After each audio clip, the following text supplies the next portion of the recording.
Alrighty, folks, this is an interview that I am so honored to have. You're going to see me smiling through this. This is somebody that I have been following for a particular set of content where he reviews Hollywood stars' workout routines. And if you haven't seen any of these, you've got to check him out. But I then saw him on Chris Williamson's show.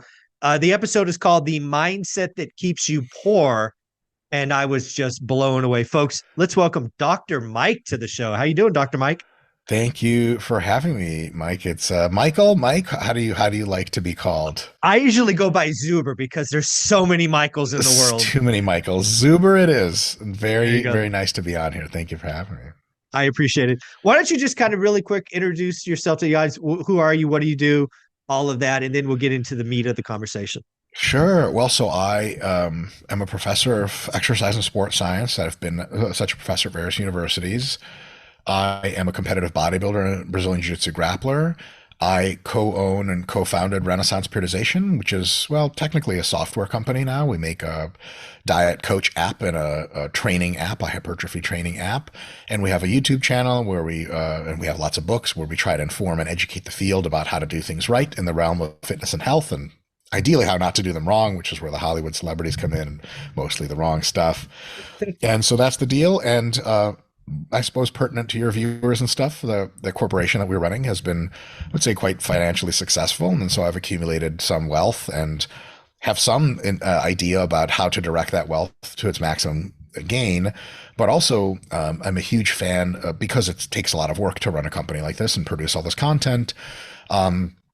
I'm a huge kind of like almost lifetime fan of workflow, work organization, deep work, and also of mindset of how do I not trick my mind, but sort of maybe align my thoughts to make me the best combination of most happy and productive.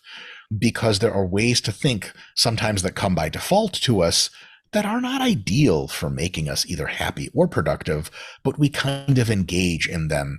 Just a quick example, and something a little bit was mentioned of this in the Chris Williamson podcast you're referring to, is like a person at a job who's just rolling their eyes like, oh, another one of these orders came in. And it's like on a short-term analysis, like, I feel you, dude. Work sucks sometimes. And for real, forget all this crap. But on the other hand, if you think about it a little longer, especially from a perspective of I'm going to have the best time here on earth while I'm around and also produce the most wealth possible and also get the most fulfillment I can, your work attitude starts to be something that if you kind of look under the gift wrapping, there's a lot of details there that you can get correct.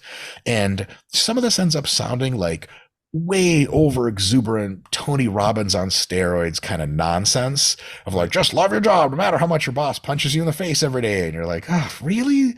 Is this guy saying that? But if you look at it in its most kind of amenable light, it's really just a set of ways of thinking about work that are, number one, going to make you happier and more successful.